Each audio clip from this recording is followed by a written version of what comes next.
Chosen one. Listen, this is not background noise. Heaven leans in when you do. And right now, everything in the spirit shifts because you are here. You are not scrolling by chance. You are not stumbling onto this word as an accident. You are encountering a divine interruption. God laughed in victory because of you long before you even knew there was a war over your life. You have felt it. Haven't you, that strange sense that you don't quite fit? The way rooms feel too small for the weight you carry. The way conversations that used to entertain you now feel empty. The weariness in your soul that whispers, there has to be more than this. You are not broken for feeling that way. You are marked. You are chosen. Heaven knows your name. Not the version you pretend to be. Not the mask you wear to make others comfortable.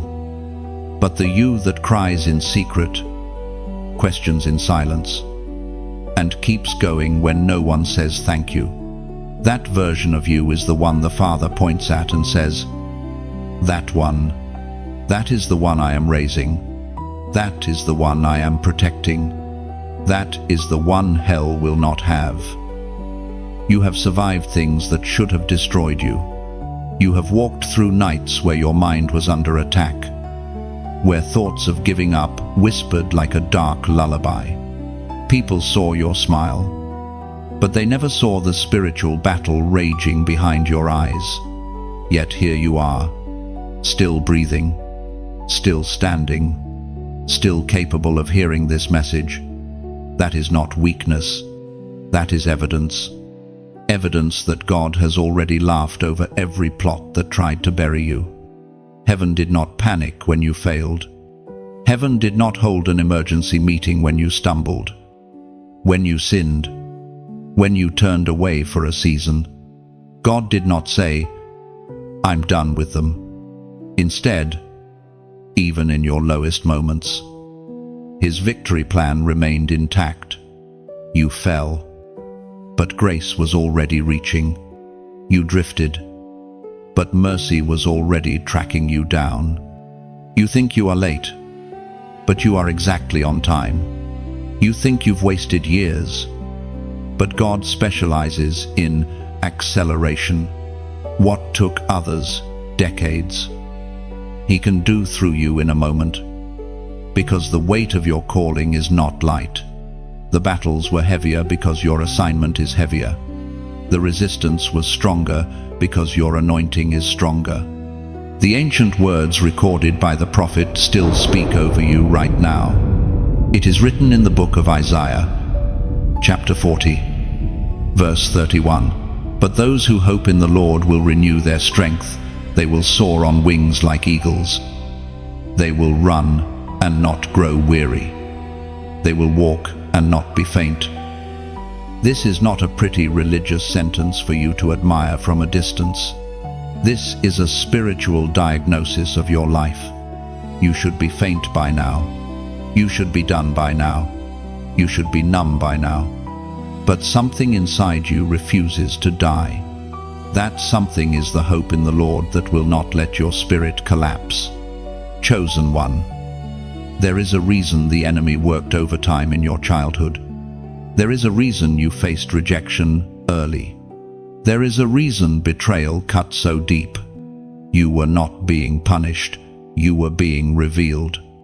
These pressures exposed what is inside you, a resilience that does not come from personality, but from heaven's hand on your life. This is why some people cannot stand you and don't even know why. Your presence irritates the demons they refuse to confront. Your questions, your convictions, your hunger for truth disturb the comfort of complacency around you. You are not too much. You are simply carrying too much light to remain hidden forever. And listen carefully, God is not nervous about your future. While you were trembling, wondering if you would make it, there were moments in the Spirit where God already laughed not at your pain, but at the foolishness of every power of darkness that thought it could stop his plan for you. That laughter is a sound of settled victory. The outcome is not uncertain. The cross already decided it. Your story is being written from the perspective of a God who does not lose. So right now, you stand in a holy moment. Not hype, not emotionalism. A moment where heaven and your spirit agree this is not who you will remain. This is not where your story ends. You are rising. Let that sink in. Let it confront the shame. Let it unhook the lies that told you you're behind. You're disqualified. You're ordinary. You are none of those things. You are chosen. And God's victorious laughter already surrounds the chapters you haven't lived yet. If this word is confirming something deep inside you, don't just pass by it like it's nothing. Honor what heaven is doing. Tap like. Share this with another person you know is marked. Hit subscribe so you stay under this flow of revelation. And as a prophetic act that says, I agree with God's victory over my life. Drop the number 777 inches, the comments right now. You were never a background character in a story someone else was writing.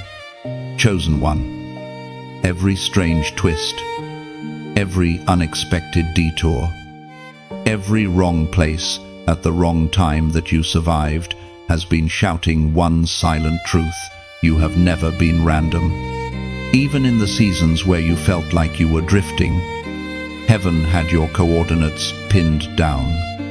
Think back. The moments you thought were coincidence, meeting a certain person, stumbling into a particular room, hearing a sentence that wouldn't leave your mind, those were not accidents. They were divine fingerprints. There were days you wandered, but you were never untracked.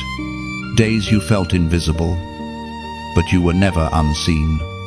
You remember those childhood moments, don't you, when you felt older than your age? When you asked questions nobody around you was asking? When you felt a weight in your chest as if someone had placed a quiet responsibility there? While other kids were carefree, you sometimes felt burdened and didn't know why. That wasn't brokenness. That was calling waking up early. You looked at your family and wondered why you were born into that specific environment. Why that level of chaos? Why that level of lack? Or conflict? Or silence? Why those generational patterns? The enemy wanted you to believe you were a mistake, a product of dysfunction. But heaven knew different. You were positioned there as a seed of disruption, a living interruption to cycles that wanted to repeat. There were people who should have stayed but left you. People who should have protected you but hurt you. People who should have seen you but overlooked you. Their choices wounded you. But their failures did not cancel your design. Even their neglect and betrayal became part of the strange path that led you here to a moment of revelation where God is peeling back the curtain to show you, I have been there the whole time. The voice of God echoes through the ancient writings and lands, right in the center of your story. It is written in the book of Jeremiah, chapter 1, verse 5, Before I formed you in the womb, I knew you. Before you were born, I set you apart. I appointed you as a prophet to the nations. You may say, but I'm not a prophet. Yet the heart of this word still wraps around you. Before your first cry, before your first mistake, before your first wound, you were known. Before you ever felt rejected, you were already chosen. That is why certain environments never fit you. Even when you tried to force yourself to fit them, you tried to blend in with the crowd, but something always felt slightly off, slightly wrong. You laughed with them, but inside, You felt a distance. You joined in, but your spirit felt restless.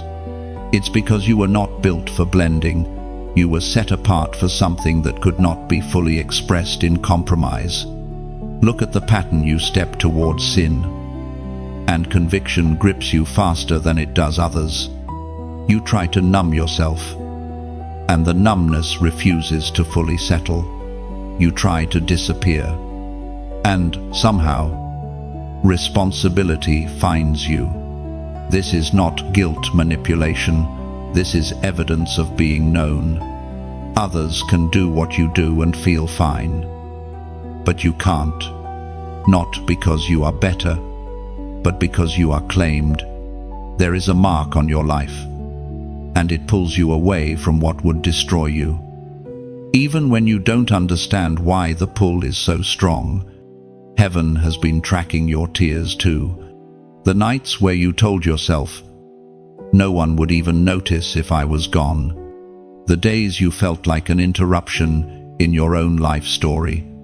The times you said, if I mattered, why did this happen to me? God heard every one of those questions. But instead of answering them with explanations, He is answering them with revelation. You mattered so much that hell attacked you early. You mattered so much that heaven refused to leave you alone in your darkness. Think about how many times you almost went too far. You almost made that call. You almost took that step. You almost crossed that line. Yet something, an interruption, a delay, a sudden change of atmosphere pulled you back. You called it chance. Heaven called it protection. You are not a glitch in the system. You are not a leftover. You are the intentional design of a God who saw the end from the beginning and still said, yes, I want them. Yes, I will send them into that family, into that city, into that generation. At that exact time, you may question your own worth, but heaven has never questioned your assignment. One day, you will look back at all the seemingly random pieces of your life and see how they locked together like a divine puzzle. The school you ended up in, the job you didn't plan to take, the heartbreak that detoured you, the unexpected move, the hidden season. You will see how every step, even the ones that felt like wandering, led you into alignment with a calling that has been waiting for you all along. You were never an accident, chosen one. You were a strategy, chosen one. There was a night hell celebrated too early over your life. A moment in your story when everything looked like it was falling apart. When your strength was gone, your hope was thin, and your soul felt like it was bleeding out. That was the night the kingdom of darkness said, this is it. They're done. But what hell miscalculated is, this God does His deepest work in your darkest hour. Think back to that season. Maybe it was a breakup that shattered you. Maybe it was a betrayal that stole your trust. Maybe it was a failure that made you question your worth. Or maybe it was that silent war, your mind spiraling, your heart heavy, your body present, but your spirit exhausted. You didn't post about it. You didn't have the words for it. But you remember how it felt to lie there and think, I can't do this anymore. What you didn't see in that moment was the unseen activity of heaven. You thought you were alone on the floor, alone in your room, alone in your tears. But you were surrounded. While you were breaking, angels were standing guard. While you were asking, where is God? He was closer than your breath, holding the fragments of your heart, refusing to let you completely shatter. The Word of God declares in the book of Psalms, chapter 23, verse 4, even though I walk through the valley of the shadow of death, I will fear no evil. For you are with me, your rod and your staff. They comfort me. You thought you were standing still in the valley, stuck in darkness. But the truth is, you were walking through it. You didn't realize it. But every day you got up. Every breath you chose to take. Every time you said, just one more day, you were moving, slowly, shakily, but you were moving. Hell expected you to give up. The enemy counted on your pain to become your prison. He thought the heartbreak would make you bitter. The betrayal would make you cold. The disappointment would make you numb. But even when you didn't feel strong, something inside you refused to die. That something was not your willpower. It was the Spirit of God strengthening what you thought was over. You said, I can't take any more. But somehow you did. You said, this is the last time I'll try. But somehow you tried again. You said, I'm done trusting. But your heart still longed to love and be loved. That gap between what you said and what you actually did, that mystery strength that kept showing up in the middle of your collapse, that was God. That was heaven refusing to let hell write the last sentence of your story. There were nights you stared at the ceiling, wondering if your existence mattered. You questioned if anyone would notice if you disappeared. You toyed with thoughts that scared you, thoughts that whispered, just stop fighting. But even there, in that dangerous silence, something intervened, a message, a song, a memory, a sudden wave of tears that released some of the pressure. You called it random. It was not. It was mercy intercepting the end of your rope.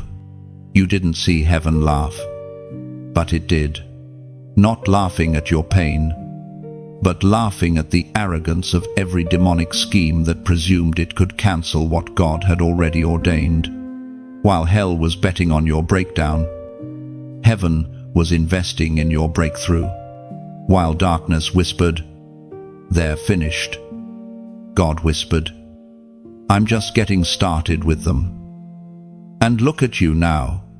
You may not feel healed all the way yet. You may still be fragile in some places, but the fact that you are here, listening, open, hungry, is proof that the collapse did not win. You are not the same person who lay on that floor, who cried in that bed, who stared at that wall. You are different. Something in you has become wiser, deeper, more discerning. You see through things now. You feel spiritual pressure now. That is the strength that was secretly built in the dark. So, right here, in this moment, answer back to the night that tried to take you out. In the comments, write these 3 words, I still rise. Write it as a prophetic declaration, not just about your past, but about your future. When you type it, you are testifying, the valley did not keep me. The shadow did not define me. The collapse did not finish me. I am still rising, with God's hand under me. Let those words become a banner over every memory that once screamed defeat. Hell miscalculated. You lived. And not only did you live, you are becoming dangerous to the darkness that once almost destroyed you. There were seasons where you walked into rooms and felt invisible. You watched others get picked, promoted, praised, while you stood on the sidelines wondering, what is wrong with me? Why don't they see me? You misread those seasons as rejection, as proof that you were not enough. But in the spirit, something very different was happening. God was hiding you in plain sight. Chosen one, you have been more protected than you know. There were stages that would have broken you if you had stepped onto them too early. There were relationships that would have drained the very oil God was cultivating in you. There were opportunities that looked like blessings, but carried traps you could not see, while your heart was crying, "Lord, use me. Send me. Notice me." Heaven was answering, "I am, but I will not expose you before you are rooted enough to remain." Think of those years where you felt like background furniture in your own life. You served quietly. You helped others build their dreams. You supported, encouraged, listened, and clapped. Yet when it was your turn, the crowd never seemed to show up. You questioned your value because visibility became your measure. But recognition is not the same as calling. Applause is not the same as purpose. God was training you to know the difference. You thought you were overlooked by people, but you were overshadowed by God. Heaven was covering you, concealing you from predators you didn't know were watching. While you were wishing to be seen by certain circles, God was saying, "No, not there, not yet. Your anointing is too raw to be handled by careless hands." We are reminded through the writings of David in the Psalms, chapter 27, verse 5, "For in the day of trouble he will keep me safe in his dwelling. He will hide me in the shelter of his sacred tent and set me high upon a rock." You thought being hidden meant being forgotten, but in reality, you were being sheltered. While you cried because doors didn't open, heaven was guarding you in a secret place, separating you from influences that would have diluted your fire. There is a reason your circle got smaller over time. People fell away, not always because they were evil, but because they could not go where you are going. Not everyone is qualified to handle the version of you God is raising. Some people only knew how to relate to your brokenness, not your healing. Others were comfortable with your silence, but would have felt threatened by your voice. Rather than let those ties sabotage your next level, God allowed distance, misunderstandings, and quiet separations. You called it loss. Heaven called it pruning. Think about the jobs you didn't get, the projects that never took off, the platforms that never called you back. At the time, it felt like confirmation of your fears, like a cosmic no stamped across your future. But what if those no's were actually God's mercy, blocking you from environments that would have celebrated your talent but suffocated your spirit? You don't want to be where your gift is used, but your soul is starved. God hid you in seasons of loneliness too. You wondered why no one checked on you the way you checked on others. Why, when you were breaking, the phone stayed silent. It wasn't that you were unloved.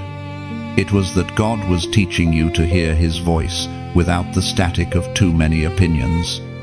When you have a calling like yours, you cannot be built only on human validation. You must learn the sound of God's affirmation in the quiet, when no one is clapping. In those hidden seasons, you learned how to pray from the gut, not from a script. You learned how to worship when there was no crowd, no lights, no atmosphere to stir your emotions. You learned how to pour out your heart to a God you could not see, trusting that He saw you. That kind of relationship cannot be formed on a public stage.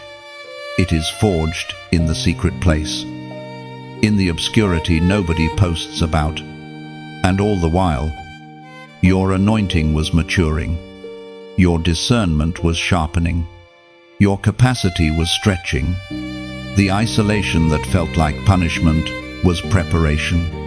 God was letting certain things die in you: people-pleasing, fear of man, obsession with image, so that when He finally brings you into greater visibility, You will not trade your crown for applause or your integrity for influence.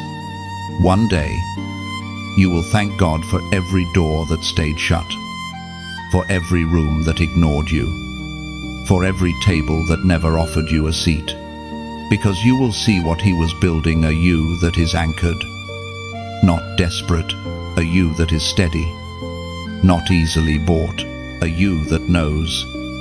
If heaven sees me, I am not hidden at all. You are not behind. You have been in hiding, holy, intentional, strategic hiding. And when God chooses to reveal what He has been forming in you, it will be clear this was not the rise of someone who forced their way into the spotlight. This was the unveiling of someone God Himself protected, refined, and then released at the right time. Some of the hardest moments in your story were not storms from outside, but exits from people you thought would walk with you forever. You didn't just lose friends, you lost versions of yourself you had built around them. You didn't just experience distance, you experienced a tearing, a ripping away you didn't feel ready for. There are conversations you still replay in your mind, words that cut deeper than any knife. The way they changed, the way they turned, the way they treated your vulnerability like a weapon to be used against you. You wonder, what did I do wrong? Why wasn't I enough? That question has haunted more nights than you can count. But chosen one, heaven saw every silent heartbreak. And there is something you need to hear clearly. God did not rejoice in your pain, but He did smile at what those betrayals were secretly producing in you. When people walked away, it did not push you out of destiny, it pushed you into it. Their leaving did not subtract from God's plan, it cleared the path for God's plan. You thought their approval was the doorway you needed. You thought their support was your confirmation. You pictured your future with them beside you, cheering, clapping, standing in your corner. But God saw what you could not see. He saw how their hidden jealousy would have poisoned your promotion. He saw how their compromise would have pulled you off course. He saw how their words would have slowly chipped away at your confidence just when you needed it most. As was spoken in the book of Genesis, Chapter 50, verse 20, you intended to harm me, but God intended it for good to accomplish what is now being done, the saving of many lives. This is not just Joseph's story in an ancient land, it is the spiritual headline over your life. What was meant to break you, God is bending into something that will build you. What was meant to silence you, God is using to deepen your voice. There were people who only loved you as long as you stayed smaller than them. The moment you began to grow, to heal, to see clearly, something in them shifted. They were comfortable with the broken you, the dependent you, the always available you. But the moment you began to recognize your worth, to set boundaries, to say no, you became difficult, changed, too much. The truth is, you didn't become too much. You simply stopped being less than who you are. And when they left, you blamed yourself. You replayed every detail, thinking if you had just said something different, done something different, maybe you could have kept them. But beloved, some doors do not close because you failed. They close because you graduated. God saw that the version of you He is raising could not stay caged inside those old dynamics. Remember the nights you cried out, "Why did you let them hurt me like that?" Heaven did not ignore that question, but instead of giving you a quick answer, God has been slowly revealing the fruit. Because of what you went through, you now discern fake love faster. Because of what you went through, you now recognize manipulation earlier. because of what you went through. You now value loyalty, truth, and covenant at a deeper level. Their leaving created space. Space for the right voices, the right alignments, the right partners who are not intimidated by your calling, but excited to see it unfold. Space for you to hear God more clearly, without their opinions drowning out his whispers. Space for you to finally see that your value is not determined by who chooses to stay, but by who chose you before time began. God laughed in victory, not at your tears, but at the foolishness of every plan that thought, if we just break their heart enough, they'll never rise. Heaven already saw the day where you would look back and say, if they had stayed, I might have settled. If they hadn't betrayed me, I might have stayed asleep. If they hadn't walked away, I might have missed what God was trying to bring me into. Right now, if this word is touching those tender places in your heart, let it meet you gently. You don't have to pretend it didn't hurt. You don't have to minimize what you lost. But you also don't have to stay stuck there. One of the quietest ways you can agree with what God is doing is by staying connected to voices that pull you toward healing, not back into bitterness. So if you sense that this space is one of those places where God keeps confirming, keeps speaking, consider hitting like, sharing this with someone else who's grieving an exit, and subscribing so you don't have to walk this journey alone. Not for numbers, not for hype, but so that every time heaven releases another reminder that your story is not over, you're right here to receive it. What walked away did not take your calling with it. God's smile over your future is bigger than every goodbye behind you. Chosen one, you've wondered why life has felt like a battlefield even when you were just trying to be at peace. Why do misunderstandings seem to explode out of nowhere? Why does your mind get hit hardest right when you're about to make a good decision? Why does it feel like every time you move closer to God, something rises up to pull you back? It is not because you are cursed, it is because you are marked. There is a spiritual mark on your life that darkness recognizes. Even on days you forget who you are. You are not just a good person trying their best. In the spirit, you are seen as a threat, because you carry potential that, if fully awakened, will not only shift your life but influence many others. So, the warfare around you is not random, it is targeted. Think about it. Why did the enemy come after you so early? Why were you exposed to certain things as a child that tried to break your innocence? Why did rejection show up so young, trying to convince you that you were unlovable? Hell doesn't waste resources. If the attack was heavy, it's because the calling is heavy. The pressure is proof of the weight you carry. There are days you felt like you're fighting invisible things. You walk into a room and the atmosphere feels heavy for no logical reason. You wake up tired even though you slept. You decide in your heart, I'm going to get closer to God. And suddenly distractions, temptations, and old habits show up louder than ever. You're not imagining that. You are feeling the pushback of an unseen war. The ancient words recorded in the book of Ephesians, chapter 6, verse 12. For our struggle is not against flesh and blood, but against the rulers, against the authorities, against the powers of this dark world, and against the spiritual forces of evil in the heavenly realms.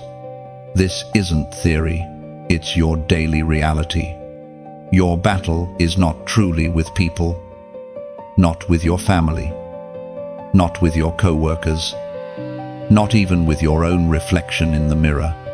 Your war is with forces that see your potential more clearly than you do, and are terrified of what will happen when you fully align with God. You've noticed cycles. Every time you start to heal, some old wound gets poked. Every time you start to step out, shame tries to drag you back into hiding. Every time you say, "I'll obey this time," a wave of confusion hits, making you question if you heard God at all. That's not coincidence. That's strategy from the wrong kingdom. But here is what hell did not calculate correctly. The same mark that makes you a target also makes you untouchable in ways you don't fully understand yet. You are not wandering through this war defenseless. God has not thrown you into battle and walked away. The very fact that you are still here, still sensitive, still able to feel conviction, still drawn to God's voice, is proof that heaven's protection has been surrounding you even when you felt exposed. Your presence disrupts things. Have you noticed how certain environments feel more uncomfortable since you started waking up spiritually? You sit in conversations that used to entertain you, and now something inside feels unsettled.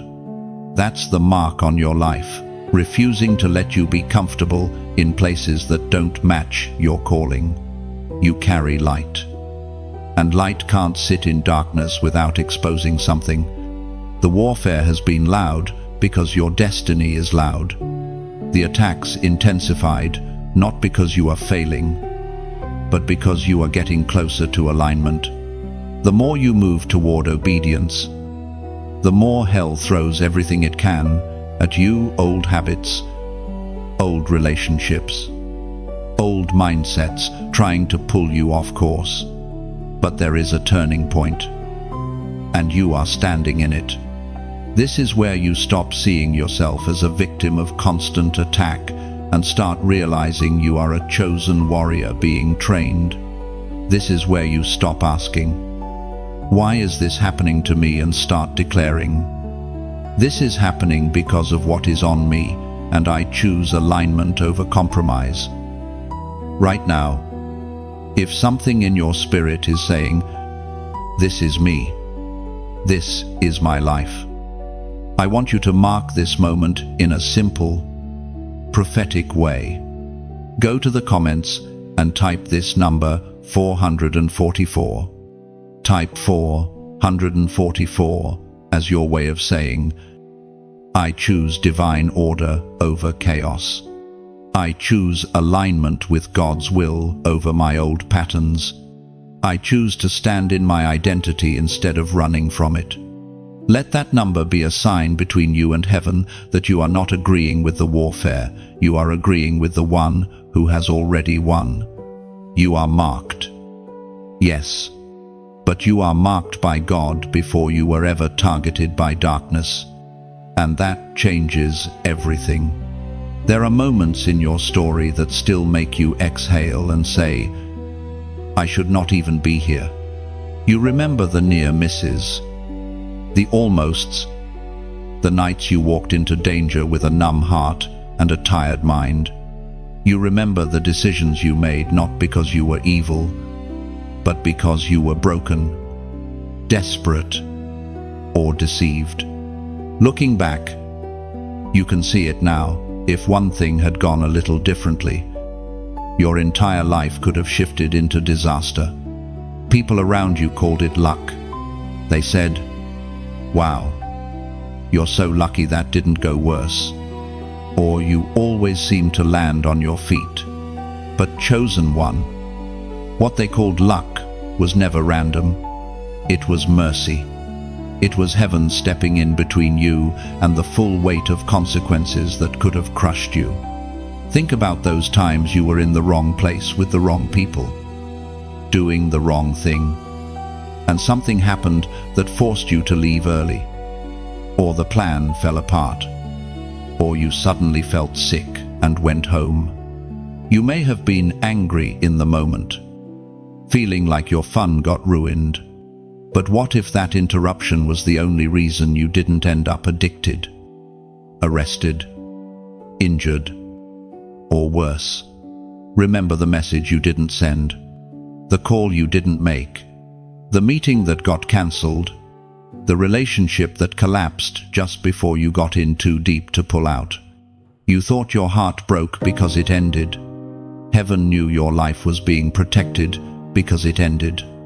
You were one decision away from binding yourself to people who would have dragged you into darkness. One yes away from signing something that would have locked you into years of regret.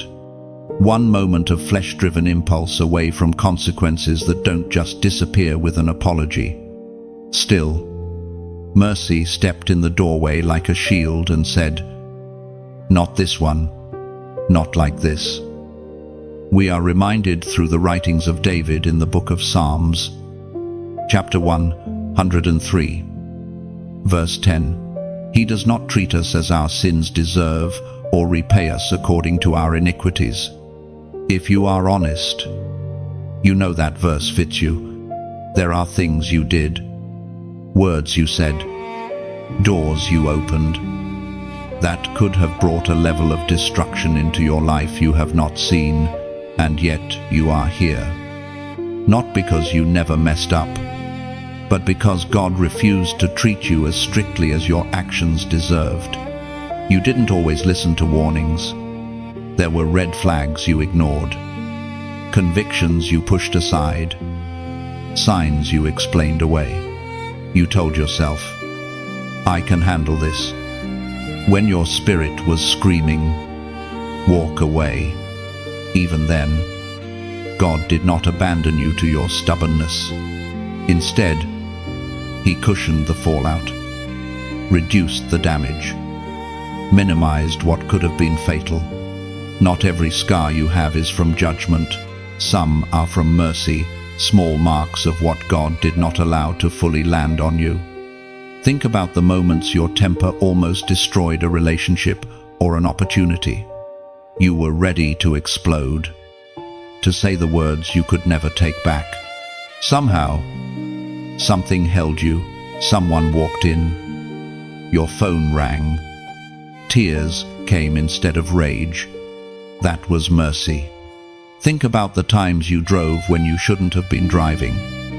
The risky choices you made with your body, your health, your mind.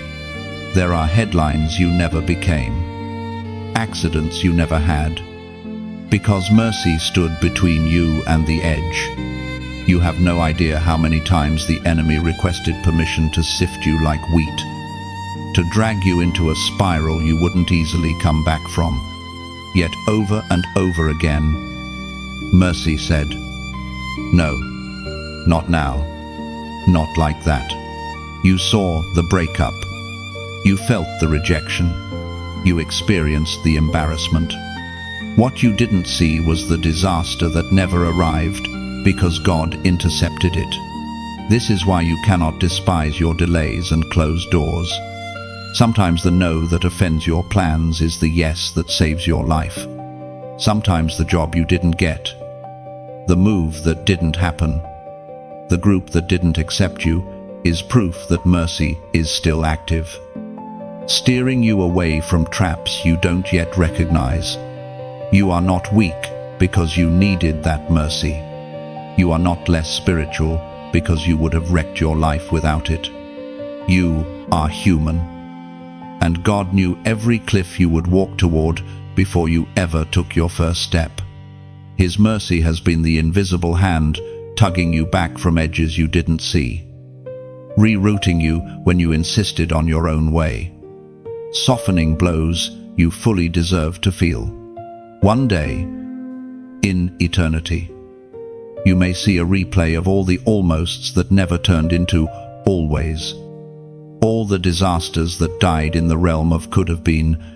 Until then, remember this: you are not merely a survivor of your own choices. You are the recipient of a mercy so deep that hell's best plans have repeatedly failed to finish you.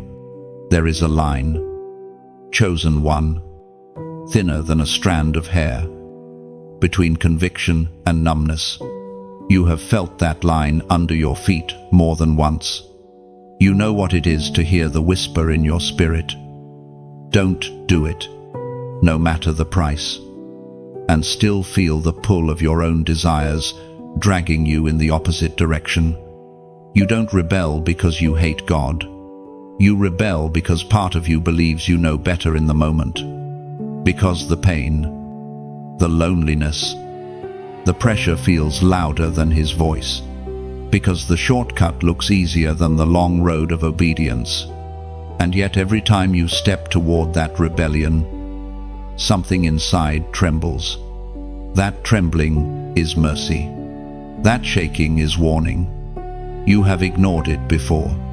You have said, just this once. Even though you've said just this once many times, you have silenced your conscience by drowning it in noise, in entertainment, in distractions, in sin. You have told yourself, I'll repent later, as if later is something you control. You know what it feels like to push past the first sting of conviction until it grows quieter. Heaven speaks clearly about this dangerous drift. The ancient words recorded in the book of Hebrews, chapter 3, verse 15. Today, if you hear his voice, do not harden your hearts as you did in the rebellion. Not tomorrow, not when you're older, not when life is calmer. Today, because every not yet builds another layer around your heart. Another shield against the very love that is trying to rescue you. You have felt that hardening start before. The moment conviction hits. But instead of surrender, you go into defense mode. You justify. Everyone does this. You minimize. It's not that serious. You postpone. I'll change later. What you don't always see is that each of those responses is you taking one step closer to spiritual blindness. You are not there yet. That's why this word still pierces. That's why, even now, you feel that familiar ache in your chest. That mix of discomfort and hope. That ache is proof that your heart is not fully hardened. But the danger is real. You are one rebellion away from a version of yourself that no longer flinches when you grieve God's Spirit. There is a point where mercy does not disappear, but it steps back and lets you taste the full weight of your choices. Not because God wants to destroy you, but because he will not force you into obedience. Love does not handcuff your will. It warns, it pleads, it convicts. And then, if ignored too long, it allows you to walk into what you insist on choosing. You've seen this in others. People who once were tender to God, who used to cry in worship, who used to repent quickly, now shrug at things that would have broken them before. They laugh at sin. They call darkness freedom. They label conviction as judgment and any call to holiness as legalism. You look at them and something in you whispers, I don't want to become that. That whisper is holy fear. Do not ignore it. You've had close calls. Times when you almost didn't feel bad about what you did. Times when you sinned and felt nothing. No sharp pain. No tears. Just a cold, heavy silence. And even that scared you, because you realized how easy it is to slide into a life where you know the language of faith but have lost the life of it. This is why God interrupts you now, not to shame you, but to wake you. This is a spiritual emergency activation in your timeline. Heaven is saying, do not cross that next line. Do not normalize what I am still calling sin. Do not flirt with the edge of your own destruction and assume you will always have time to step back. You are not fragile because conviction affects you so deeply. You are protected. That sting in your spirit is a gift. It means God has not given you over. It means the door is not shut. It means your heart is still reachable. When you feel that weight, that grief, that holy discomfort, understand this is love fighting for you, not against you. You stand at a dangerous, beautiful place, close enough to rebellion that it has a voice, but close enough to God that his voice is still louder. Which one you respond to next matters more than you know. What you call just a phase, heaven may call a doorway. What you call just one choice, hell sees as an opportunity to blind you further. And yet, even here, with all the warnings, you are not standing in front of a closed gate. You are standing in front of a Father with arms still open, saying, "Return while your heart can still feel me. Obey while my voice still moves you. Choose me while the door of mercy is wide." You are one rebellion away from deeper blindness, but you are also one surrender away from a level of clarity, peace, and freedom you have never known. There are patterns in your bloodline that started before you were born. Cycles of addiction, poverty, broken marriages, shame, anger, silence, religion without power. You grew up thinking, "This is just how my family is." You watched the same wounds repeat in different faces, the same arguments in different decades, the same bondage wearing different clothes. At first, you thought it was normal. Then, as you grew, something in you started to feel off. You noticed what others ignored. You saw the pain behind the jokes. You felt the heaviness at gatherings where no one talked about the real issues. You heard the way people spoke about themselves, about their future, about God, and it grieved you in a way you couldn't fully explain. That grief was not you being dramatic. That was your spirit recognizing, this is not the final story for this bloodline. You were not sent into your family to be a repeat. You were sent as a rupture, a breaking point, a turning point, a holy interruption. Chosen one. There are things that always run in your family that are about to run into your obedience and stop. That is why your life has felt like such a tug of war. On one side, there is the pull of how it's always been. On the other, the whisper of heaven saying, "You don't have to live like this. It can be different with you." Your yes to God is not just about you feeling better. It is about children not yet born walking in freedom you fought for. It is about nieces, nephews, friends, and spiritual sons and daughters inheriting courage instead of fear, peace instead of chaos, blessing instead of cycles. The ancient words in the book of Galatians, chapter 3, verse 13, Christ redeemed us from the curse of the law by becoming a curse for us. For it is written, "Cursed is everyone who is hung on a pole." The cross is not just a ticket to heaven, it is the place where curses lose their legal right to continue unchecked in your bloodline. But that victory has to be agreed with. It has to be activated by your surrender. You have felt the battle in your own choices.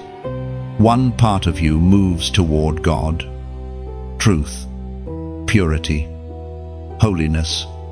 Another part wants to repeat what you've seen, numbing pain, escaping responsibility, choosing partners who mirror old wounds, making money your only goal, running from hard conversations, hiding behind religion while your heart stays distant. The enemy does not simply want you to sin, he wants you to stay in the same patterns your parents or grandparents never escaped. He wants you to normalize what heaven calls bondage. He wants you to say, We've always been like this, as if that's an unchangeable verdict, instead of a challenge to rise.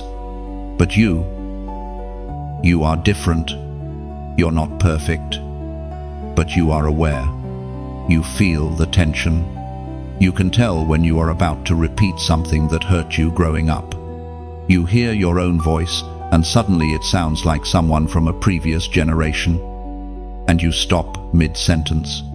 That is the Spirit of God giving you a chance to choose a different response, a different path, a different legacy. Every time you choose forgiveness over bitterness, you are cutting a root.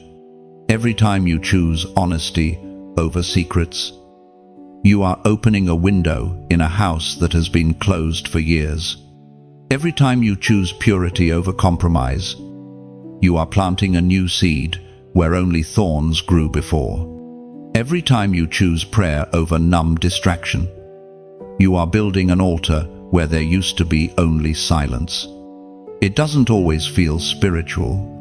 Sometimes it feels like shaking while you apologize. Sometimes it feels like crying as you delete a number. Sometimes it feels like being misunderstood as you set boundaries. But in the spiritual realm, your small yeses are swinging heavy axes at old trees that thought they would never fall. Right now, heaven is offering you not just comfort, but partnership. God is not only healing you, He is inviting you to rewrite the storyline of your family with Him. And that starts with one simple, solid decision: I will not be the copy. I will be the shift.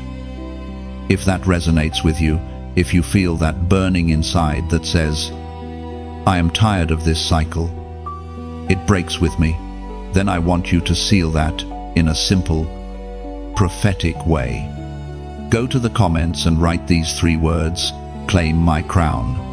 Write claim my crown as your declaration that you are not just surviving your family's past, you are stepping into the royal identity God marked you with before any of those patterns began. When you type it, you are saying, I accept the responsibility and the honor of being the one God uses to change the trajectory. I will not throw away my crown just to fit in with old cycles. I claim it. I wear it. I walk in it for me, and for those who come after me. Your yes is louder than you know. Generations are listening. There are moments in the unseen realms where your name is not whispered, it is announced. Not in shame, not in accusation, but in assignment. Chosen one. You do not realize how known you are in heaven. You walk through your day feeling small, ordinary, unnoticed. Yet in the invisible war that surrounds you, you are a recognized target and a protected asset. There have been battles you felt but could not see. Those random waves of heaviness that sat on your chest when there was no visible reason. The sudden anxiety before a breakthrough. The strange confusion that hit you right when you were about to step into obedience.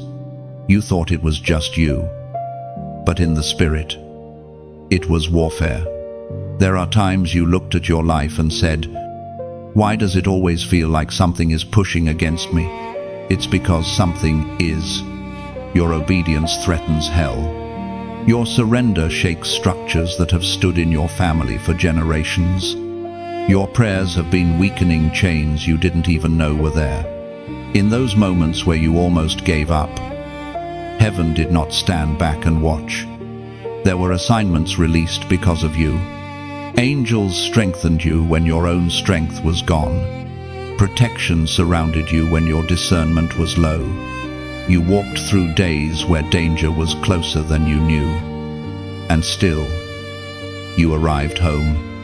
The voice of God thundered in the book of 2 Kings, chapter 6, verse 16. Don't be afraid, for those who are with us are more than those who are with them. That was not just a word to a terrified servant staring at an enemy army. It is a word that stretches across time, and lands in your present. You look at your bank account, your family issues, your inner battles, and it feels like you are outnumbered. But in the spirit, there are more standing with you than standing against you. You have felt surrounded by problems. Heaven sees you surrounded by help. There were nights when fear tried to suffocate you in your sleep, but you woke up anyway. There were days when your thoughts spiraled so dark you scared yourself. Yet something broke through. Someone checked on you. A song pierced the fog. A scripture surfaced in your memory. You thought, "I'm just lucky I snapped out of it." No, you were fought for. When you tried to go back to what God pulled you out of, doors strangely didn't open the same way. The fun didn't hit the same. The old habits felt heavier. The relationships felt off. That wasn't just you changing. That was heaven opposing your return to bondage.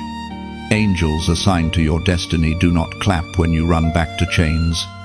They work with conviction, with circumstance, with divine inconvenience to keep you from self-destruction. There were moments you cried, "God, are you even fighting for me?" not realizing that the only reason you could still cry out to him was because he had been fighting for you all along. Your sensitivity to his presence, your ability to still be moved, to still be drawn, it's all evidence that the battle over you has been fierce and heaven has not been silent.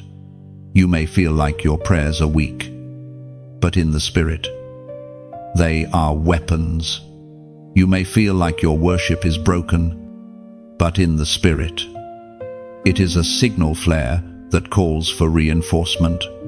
You may feel like your yes is small, but heaven treats it like a legal document that authorizes intervention on your behalf. This is why the enemy works so hard to isolate you, to convince you that no one understands, that no one would care, that you are fighting alone. Because if you truly believed how covered you are by God's presence, by his promises, by his angelic assignments, you would walk differently. You would speak differently. You would resist differently. And this is also why what you listen to matters. Voices that feed your fear, your compromise, your numbness only make you feel more outnumbered. Voices that remind you who you are in God, that pull you back into truth, that point you to the unseen support around you. Those are like spiritual strategy sessions before a battle. If this space has become one of those strategy rooms for you, if you found yourself listening and thinking, "This is exactly what I needed, exactly when I needed it," then that's not an accident either. It might be wise, not just emotional, to stay connected, gently, sincerely consider tapping, like so, the message reaches another warrior who feels outnumbered. Share it with someone you know is under heavy attack. And subscribe so you don't have to stumble through this war without steady reminders that you are not alone.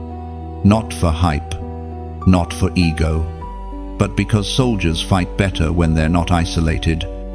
And you, whether you feel like it or not, are one of heaven's chosen ones on the field. Heaven has announced your name in battle, and God's victorious laughter already echoes over every fight you have not faced yet. There is a weight on your life that you have tried to escape more than once. You feel it every time you sense the nudge to step up, to speak, to lead, to love at a deeper level, to live at a higher standard. It's like a crown that keeps getting placed on your head, and your first instinct is to take it off. You say, "I'm not ready. I'm not good enough. I'm too broken. I've made too many mistakes." You convince yourself that someone else would do it better. Someone more holy, more stable, more confident. So you shrink. You downplay your gifts. You pretend you don't see what you see. I don't know what you know. Don't carry what you carry. This is not false humility. It is fear dressed in politeness. It is shame disguised as I'm just being realistic. Somewhere deep inside, you are terrified that if you actually wear the crown God is handing you, if you really walk in the authority, responsibility, and calling He's marked you, for you will either fail or be rejected for it. So you self-sabotage. You show up late to your own destiny. You delay obedience. You step toward opportunities and then pull back at the last minute. You dim your light in conversations so no one accuses you of thinking you're better. You bury your ideas, your creativity, your insight, because you don't want to be too much. Yet even as you try to lay the crown down, God keeps reaching for it and putting it back on your head. He refuses to agree with your small version of yourself. He refuses to let the definition that trauma gave you be the final word on who you are. According to what is revealed in the first letter of Peter, chapter 2, verse 9, "But you are a chosen people, a royal priesthood, a holy nation, God's special possession, that you may declare the praises of Him who called you out of darkness into His wonderful light." This is not a poetic compliment, it is a divine identity statement. Royal, priesthood, holy, possession. You don't earn those titles, you inherit them in Christ. The crown is not a reward for your perfection, it is a sign of His choice. You keep looking at your weaknesses and saying, "This disqualifies me." God looks at the same weaknesses and says, "This is where my strength will be seen." You look at your past and say, "This proves I'm unfit." God looks at your past and says, "This is where my mercy will shine." You look at your scars and say, "I'm damaged." God says, "You are evidence." The tension you feel inside is not just about responsibility, it's about identity. Wearing the crown means accepting that you are not who the hurt said you are, not who the betrayal said you are, not who your own failures labeled you as. It means embracing that you are royalty in a kingdom that does not operate like the world's system. Royalty does not mean you are above serving.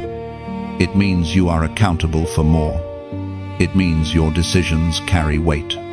It means your compromise affects others, not just you. That's why running away has seemed easier.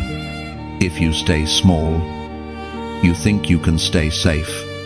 But chosen one, safety without purpose will always turn into torment. You were not created to hide from what God gifted you to handle. You feel the crown every time you notice injustice others ignore. Every time you feel burdened to pray when others are comfortable scrolling. Every time you hear God's whisper in the middle of your ordinary routine. You try to make it go away, but it doesn't. You were never meant to be casual. You were never meant to be lukewarm. And yes, some people will be uncomfortable when you finally decide to stand up straight and wear what God placed on you. They preferred you insecure, dependent, and quiet. Your growth will expose their stagnation. Your obedience will confront their compromise. That's part of the cost. But you cannot live the rest of your life kneeling before their opinions, while heaven is calling you to reign with Christ. God is not asking you to feel ready. He is asking you to say yes. He is not demanding perfection. He is inviting surrender. The crown is not light, but you are not carrying it alone. The same God who chose you is the one who strengthens you to walk in what He chose you for. You can keep trying to lay the crown down. You can keep pretending you don't see it. But deep down, you already know you were born to wear it.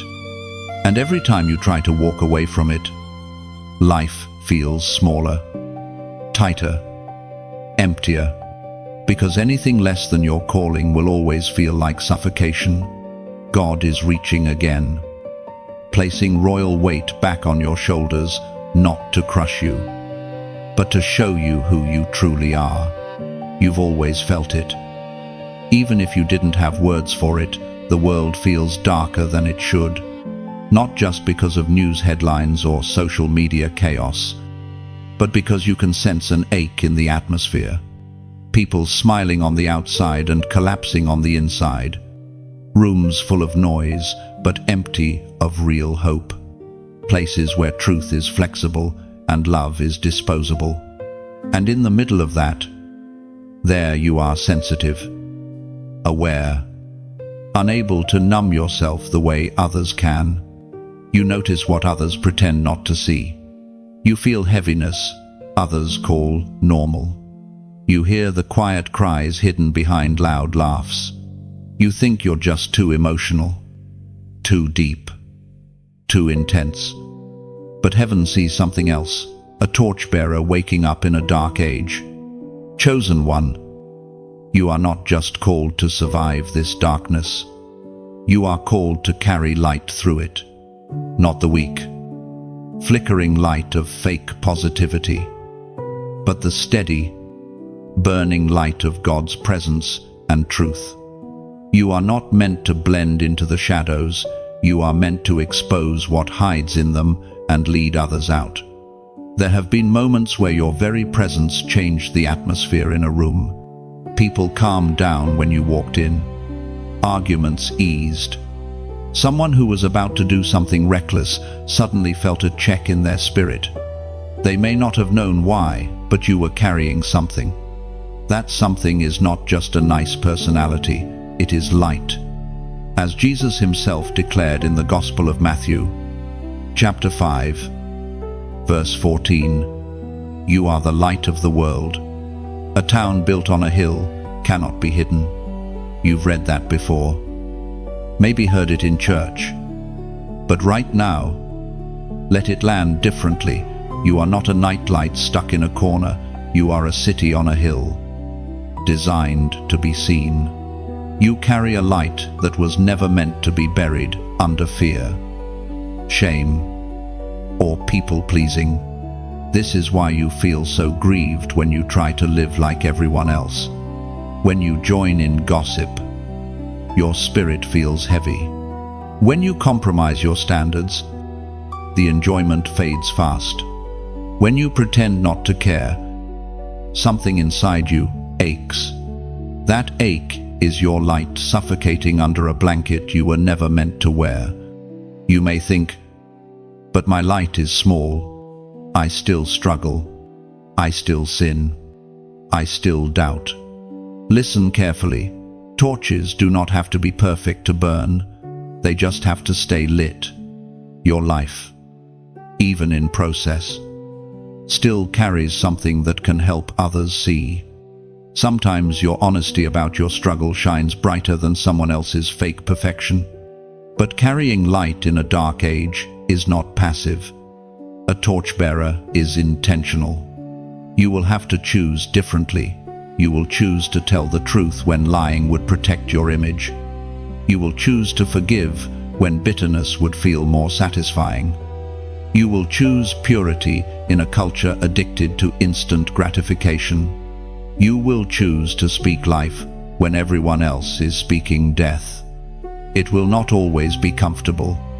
Darkness doesn't applaud light, it resists it. Some people will misinterpret you.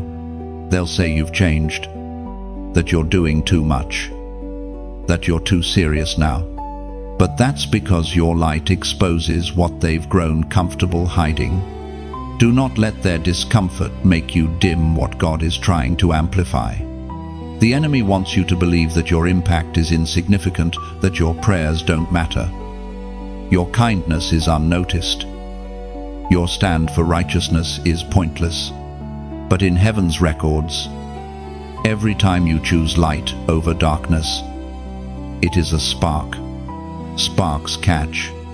Sparks spread. Sparks become fires in places that forgot warmth was possible. Think of the people connected to you, the ones watching silently from the sidelines. They may never tell you, but your decisions are preaching to them. The way you rise after being knocked down, the way you cling to God when everything in you wants to drift, the way you keep your heart soft when life tries to harden it. Those are sermons written in your daily choices. You are walking proof that it is still possible to belong to God in a generation that glorifies rebellion. You are a living contradiction to the narrative that everyone is lost, that no one cares, that darkness is winning. Every time you choose to burn for God instead of blending in, heaven laughs in victory again, because your light reminds hell that it did not win you. If deep down you know, this is me. I am tired of hiding my light just to be accepted. I am ready to walk as who I really am in God. Then mark this moment. In the comments, type this prophetic number, 77. Type 77 as your declaration that you accept the mantle of light on your life. 77. A sign of completion and spiritual awakening. When you write it, you're not just typing digits, you are agreeing with heaven. I refuse to be a hidden city. I refuse to dim my flame. I accept my assignment as a torchbearer in this dark age. The world doesn't just need more noise. It needs your light steady, burning, unashamed. There are doors in your life that you could never have opened by strategy, charm, or effort. When you look back, you can see moments where the timing was too perfect, the connection too unlikely, the opportunity too undeserved to be explained by coincidence. Those were not random lucky breaks. Those were doors that only open for the marked ones. You've walked into rooms you had no natural qualifications to enter. You've been offered chances that didn't match your resume. You've met people by accident who became keys to your next season. On the surface, it looked like a casual invitation, a small decision, a random meeting. But behind the scenes, heaven was orchestrating alignment. There were times you were positioned ahead of people who seemed more talented, more connected, more experienced. You felt almost guilty, as if you had somehow cut the line. But you didn't cheat your way there. God chose your timing. Favor doesn't apologize for itself. It simply reveals that God has been working where you could not see. The ancient words recorded in the book of Revelation, chapter 3, verse 8. See, I have placed before you an open door that no one can shut. I know that you have little strength, yet you have kept my word and have not denied my name. That is not just a verse about a distant church in history. It is a mirror of your journey. You have had seasons of little strength, yet you kept clinging to God. You didn't always get it right, but you didn't fully walk away either. And that loyalty, even in weakness, has become a legal reason in the Spirit for God to set certain doors before you. Some of the doors that opened for you didn't even look like doors at first. They looked like interruptions, like detours, like inconveniences. A job you never planned to take, a move you didn't want to make, a closed chapter that forced you into a new beginning. At the time, you were confused, but now you can see how those very shifts positioned you to meet the right people, build the right skills, and see the right truths at the right time. What you called starting over was often God saying, I am relocating you to where the doors I prepared already stand. You thought you were being pushed out. Heaven knew you were being moved up. There are also doors that stayed shut, no matter how hard you knocked. You networked, applied, tried to impress, tried to fit in, and still nothing budged. You took that as rejection, as proof you weren't good enough. But what if those locked doors were mercy disguised as denial? What if God knew that stepping through them would have cost you more than you could see your peace, your integrity, your calling? Favor doesn't mean every door opens. It means the right ones do. The ones aligned with your assignment. The ones where your anointing has room to breathe. The ones that don't just elevate your name, but amplify His purpose in you. Look closer and you'll notice a pattern. The doors that truly advanced you spiritually often came when you felt least qualified. When your strength was low, when your confidence was shaky, when your past mistakes were still loud in your memory. That is not coincidence. It is God making it clear that favor is about His faithfulness, not your performance. You are entering a season where some doors will begin to open faster than you expect. Connections that had been dormant will suddenly reactivate. Ideas that sat still in your spirit will find expression. Opportunities that once ignored you may start seeking you. When that happens, do not fall into false guilt, as if you don't deserve any of it. Of course you don't. That's the point. Favor is never deserved, it's received. But also, do not idolize the doors. The doors are not your God, they are simply pathways He chooses to use. Some will be temporary, others long-term. Some will be platforms, others will be private rooms of growth and healing. Your identity cannot be anchored in the access you gain, but in the One who grants it. There will be people who look at the doors opening for you and assume you manipulated your way there. Let them think what they want. Heaven knows the truth. Heaven remembers the nights you cried, the days you obeyed quietly, the times you chose hidden faithfulness over flashy compromise. These doors are not random rewards. They are harvest from unseen seeds you sowed with tears.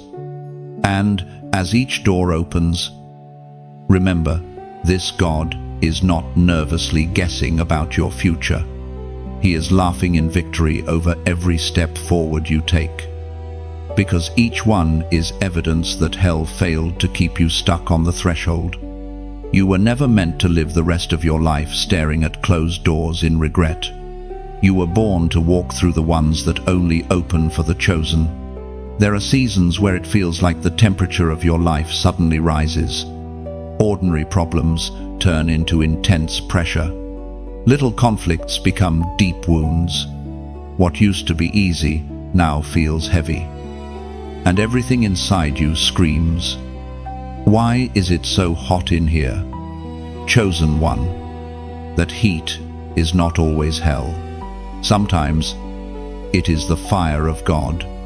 When God trusts you with fire, He is not trying to destroy you, He is refining you. Anyone can carry a title, a platform, a moment of glory, but not everyone is safe to carry His presence at a deeper level. Fire reveals who is. Fire exposes what is inside. Fire burns away what would leak, crack, or contaminate what He wants to pour into you. You've had moments where you thought, "I must have done something terribly wrong for it to hurt like this." You searched your past for some great sin that would justify the level of intensity you feel. But not every furnace is punishment. Some furnaces are promotion in disguise. Some flames are not the sign that God left you, they are the proof that He is preparing you. God does not hand heavy assignments to unrefined vessels. If you are wondering why your process seems harsher than others, why your breaking seems deeper, why your tests seem longer. Consider this. Maybe he plans to trust you with more than them. Maybe the weight of what is coming requires that nothing false, shallow, or unstable remain in the foundations of who you are. The ancient words recorded in the first letter of Peter, chapter 1, verse 7. These have come so that the proven genuineness of your faith, of greater worth than gold, which perishes, even though refined by fire, may result in praise, glory, and honor when Jesus Christ is revealed. You feel the flames, but heaven sees the gold. You feel what is being burned away. God sees what is being revealed. Fire exposes motives. You thought you were serving purely, until no one thanked you and you felt bitterness rise. You thought you had forgiven, until you saw their face and your heart flared in anger. You thought you trusted God, until the answer didn't come when you expected and you felt your faith shaking. The fire didn't create those things, it revealed them, not to shame you, but to remove what cannot go with you into the next level. Fire tests loyalty. In comfort, it is easy to say, I love God. In heat, the question becomes, will I still love Him when there is no visible reward yet? When obedience costs me something, when prayers don't get an instant yes, it is in the furnace that Christian language either becomes real faith or melts away as performance. You have walked through situations where every exit looked appealing compromise. Bitterness, quitting, numbing out, but something inside you wouldn't let you. That something was God holding you in the fire just long enough to burn away what was killing you slowly, while preserving what He planted in you from the beginning. When God trusts you with fire, He also monitors the thermostat. The enemy is not in control of the dial. You are not abandoned in the flames. Every tear, every sigh, every silent, Lord, I can't do this much longer, is heard. There are limits set around your trials that you cannot see. Lines drawn in the spirit that say, this far, no further. You will notice something if you look closely at your past fires. You lost illusions, but you found truth. You lost fake support, but you found who was real. You lost the version of you built on pride and fear, but you found the version of you that knows how to lean on God for real. The fire changed your appetite too. Things that once excited you now feel empty. Environments that used to entertain you now feel shallow. You've outgrown what the fire burned. That's why going back doesn't work anymore. You can visit the old places, but you don't fit there. The fire rewrote your capacity. And here is the hidden honor in all of this. God does not waste refining on those He plans to keep in the shallow end. If He has allowed fire in your life, it is because He sees you as someone worth purifying, someone He intends to trust with more revelation, more authority, more influence, more responsibility than you would ever have chosen for yourself. You are not being roasted, you are being refined. You are not being abandoned, you are being entrusted. God is making you into a safe carrier of His presence, a person who has walked through enough heat that they will not mishandle the glory when it rests on them. And when you step out of this current fire, and you will not come out empty-handed. You will carry wisdom, weight, discernment, depth, and a faith that has been proven in the flames. You will know God not just as a concept, but as the one who stood with you when everything else turned to ash. The fire is not the end of you. It is the beginning of a version of you that hell will wish it had never pushed into the flames. There comes a moment, chosen one, when heaven leans in closer than usual, not because God was far before, but because something in the spirit is pressing for a decision. This is not just another encouraging word, not just another maybe later nudge. This is one of those crossroads where delay stops being harmless and starts becoming dangerous. You have felt it building. All the previous yeses, half yeses, almost yeses, and broken promises have led you here. You've said, "I'll get serious later. I'll surrender fully one day. I'll stop playing with sin when life calms down. Later. One day. Eventually." But heaven is marking this moment as different. There is a line between struggle and stubbornness, between weakness and willful rebellion. You know what weakness feels like. You've cried over it, repented for it, grieved it. But there have also been moments you knew exactly what God was asking and still chose the opposite. This is not to shame you, it is to wake you up before that pattern becomes who you are. Heaven has been patient with your process. God has walked with you through confusion, trauma, and deep questions. He has not despised your wrestling. But there comes a time when the wrestling must give birth to a decision, a real, settled yes. Not final, as in you'll never stumble again, but final, as in you will not treat obedience like an accessory you wear only when it's convenient. As was spoken in the book of Joshua, chapter 24, verse 15, "But if serving the Lord seems undesirable to you, then choose for yourselves this day whom you will serve. But as for me and my household, we will serve the Lord." That ancient choice is standing in front of you right now. You may not be in front of a crowd, but your heart is in front of heaven, hell, and your own future. Neutral will not hold forever. You know this feeling. The tug in your chest when you scroll past truth and pretend you didn't see it. The quiet heaviness after you go back to what God clearly told you to leave. The ache when you imagine living the rest of your life half awake, circling the same mountain, never stepping into what you were born for. That is your calling refusing to be buried. There is a version of your life where you repeat the same patterns, same sins, same ties, same fears, same excuses until time blurs and regret hardens. And there is another version where you lose some comfort, some people, some illusions, but gain clarity, authority, joy, and depth in God you never thought possible for you. Heaven sees both. You choose which one you live. This is not a threat. It is a warning wrapped in love. Mercy is still in the room.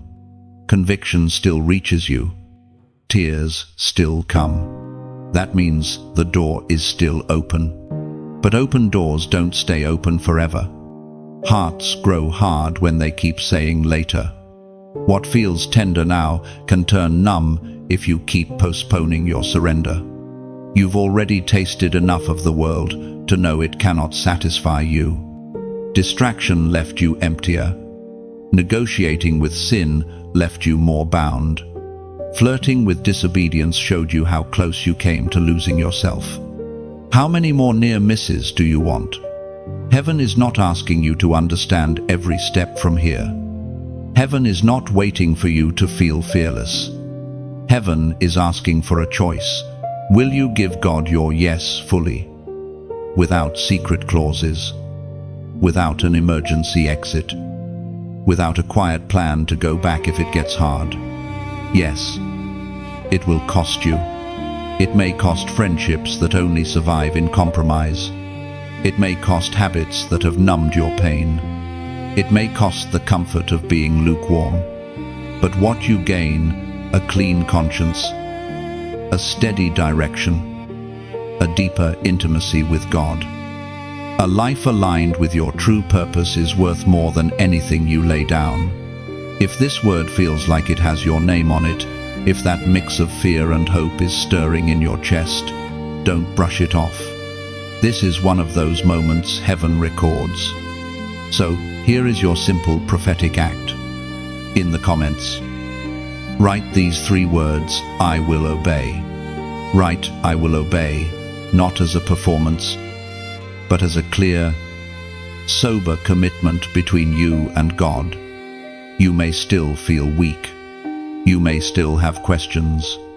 But when you type those words, you are signing your name at the bottom of a blank page and handing the pen back to Him, even when it hurts, even when I don't understand, even when my flesh screams, no, my answer to you is yes.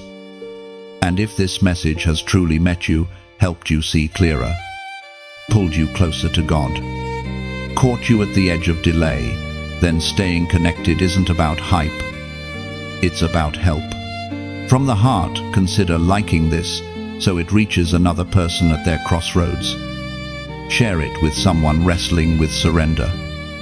And subscribe so you don't walk out this yes alone.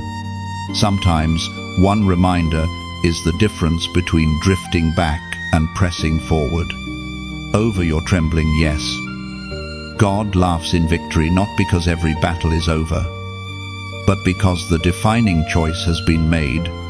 Look at yourself for a moment, not through the lens of shame, not through comparison, but through everything you've survived.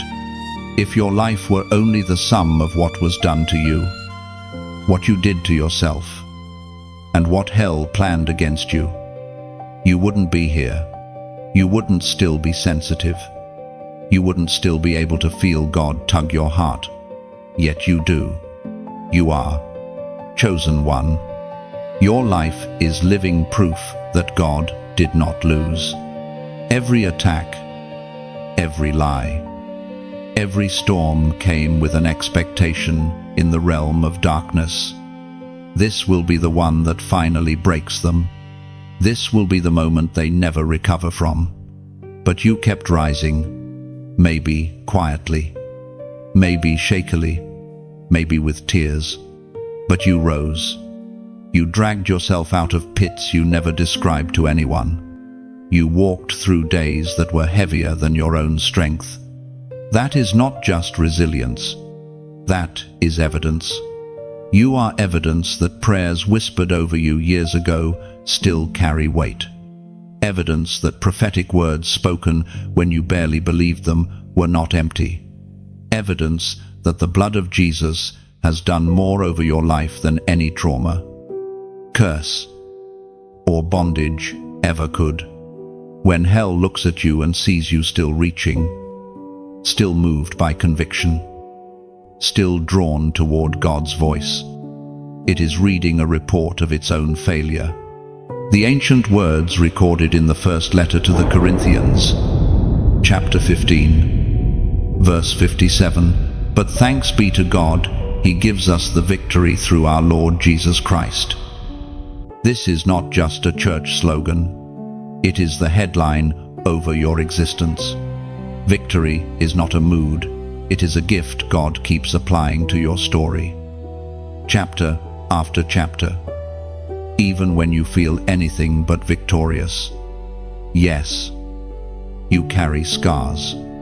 But even your scars speak. They do not say, "Look what destroyed me."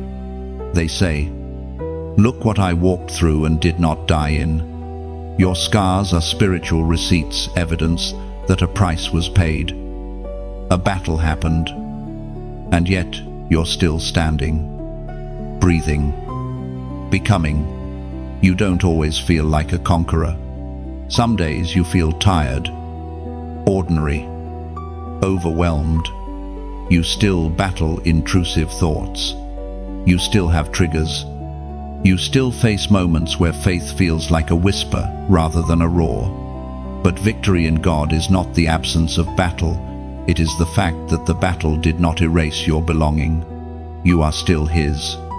You are still reachable. You are still marked. That alone is a declaration of triumph. Think about what should have happened if hell's plans had fully worked. You should be completely hardened, but your heart can still be touched. You should be permanently cynical, but some part of you still hopes.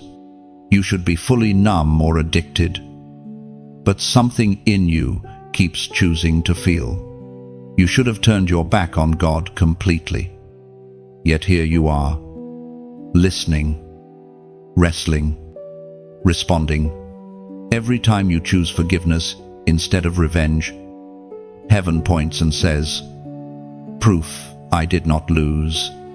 Every time you fall into an old pattern but run back to God instead of hiding in shame, heaven says, "Proof I did not lose." Every time fear shouts, "Stay small," and you move forward anyway. Every time you feel unworthy but still step into God's presence. Every time you encourage someone else while you are still healing. Proof. Proof. Proof. You may not realize how much your existence confronts the darkness around you. People who know fragments of your story watch the way you still love, still care, still try, and something in them is challenged. You make it harder for them to believe. No one really changes, because they are watching change slowly, stubbornly, actually happen in you. Living as proof is not pretending to be perfect. It is walking honestly with God at the center of the picture. It sounds like, "I'm not here because I'm strong. I'm here because He held me." It looks like giving Him glory when doors open, when peace returns, when strength appears out of nowhere. It looks like refusing to let shame gag your testimony. You are not just a record of what went wrong. You are a living story of what God made right in the middle of wrong. Not just a list of sins, but a display of mercy. Not just a catalogue of battles, but a moving monument that says, God stayed, God kept, God restored, God redirected, God preserved. And as you keep walking, each ordinary decision becomes another line in that testimony. Choosing to pray instead of scroll, choosing to apologize instead of defend, choosing to try again instead of shutting down. These simple acts stack like stones on an altar that declares, "Grace was not wasted on me. Hell bet on your destruction. Heaven invested in your destiny." Look at which one is still unfolding. The fact that you are still reachable, still in process, still capable of another. Yes, this is heaven's evidence, Exhibit A. You are not merely alive. You are living proof that God did not lose you past, present, or future. If you could listen in on heaven's sound over your future, you would not hear worry. You would not hear panic, or doubt, or the anxious shuffling of a God trying to figure out what to do with you. Over your future, there is a sound you cannot yet fully hear, but your spirit feels it. It is the sound of victory already settled. It is the sound of God laughing, not in mockery of you, but in triumph over everything that thinks it can still stop you. You stand here, at this point in your story, carrying memories that sting and questions that linger. You see your past clearly, your present partially, and your future barely at all. You see your flaws, your patterns, your tendencies to drift. You know your own weakness intimately, and yet, even with all of that in view, God still looks at every chapter ahead and laughs, not because your journey will be easy, but because the outcome is already secured in his hands. There are appointments in your future you don't even know exist yet. Conversations that will unlock healing in you and through you. Moments where your simple obedience will become someone else's answered prayer. You imagine the days ahead as a battlefield you might lose on. But heaven sees them as territory you are going to reclaim. You worry. What if I fall again? What if I mess this up? What if I waste what God has given me? God, who knows the end from the beginning, has already factored every stumble, every delay, every weakness into his plan, and still calls it good. The ancient words recorded in the book of Romans, chapter 8, verse 28. And we know that in all things God works for the good of those who love him, who have been called according to his purpose. All things, not just the holy moments, not just the victories. Even the seasons you wish you could erase are raw material in his hands. Your future is not a fragile glass he is afraid you will drop. It is a story he has already written in ink, soaked in mercy. The pages in front of you contain battles. Yes, but they also contain growth you cannot imagine yet. There are versions of you ahead that you would not even recognize today, more anchored, more tender, more courageous, more wise. Heaven is not guessing whether you will become that person. Heaven already sees you there. There will be days when old fears try to resurrect, when shame tries to reach back from the past and strangle your hope. On those days, remember, you are not walking into an uncharted wilderness. You are stepping onto ground God has already walked. He has been in your tomorrow, made provision for your weakness there, placed strength you haven't met yet, lined up help you haven't seen yet. God's laughter over your future is not careless, it is confident.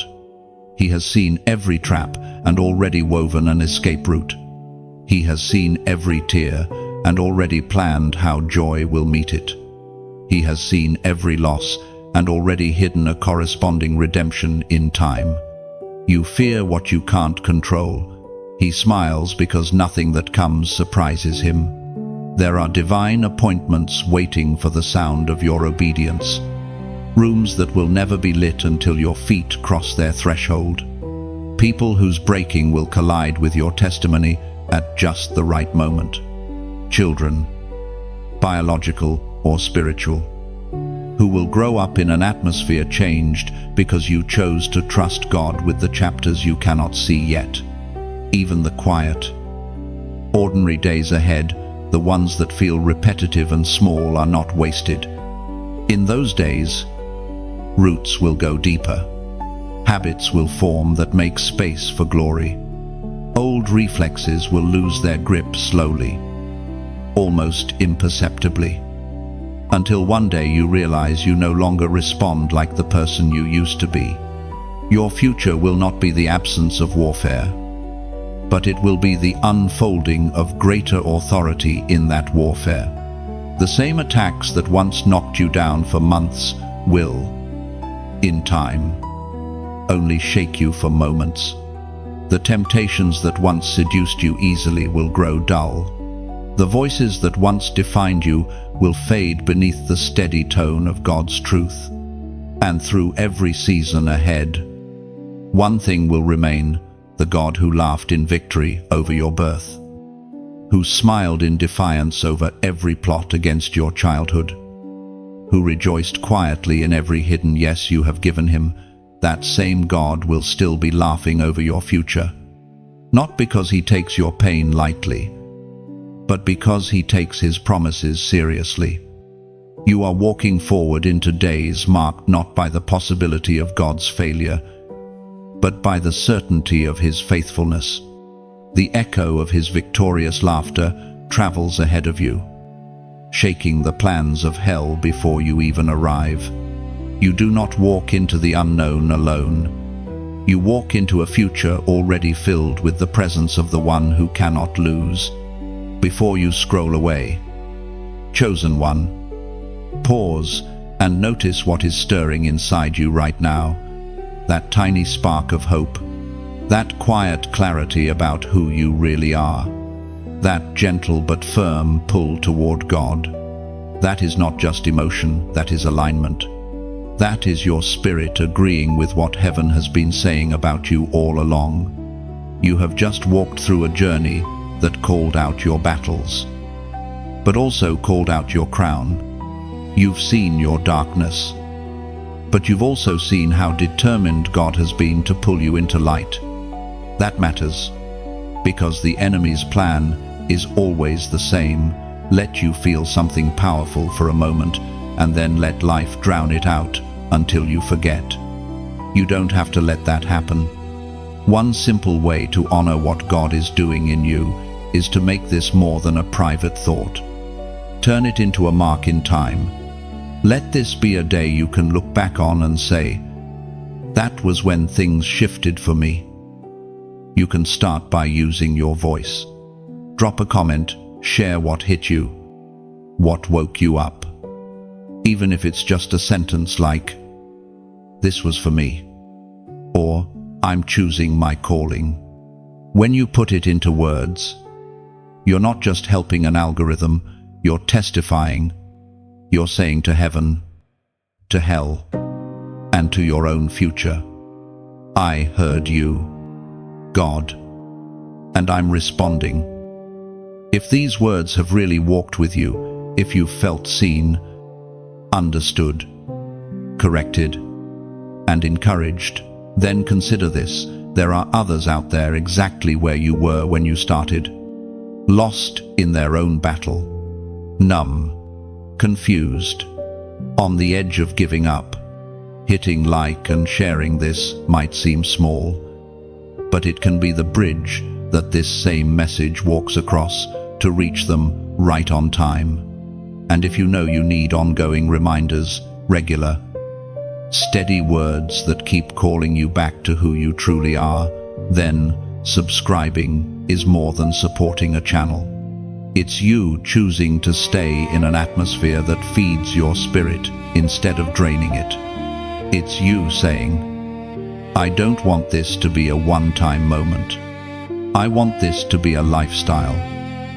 So, comment from the heart. Like and share as an act of obedience and love. Subscribe if you know this space is part of your journey forward.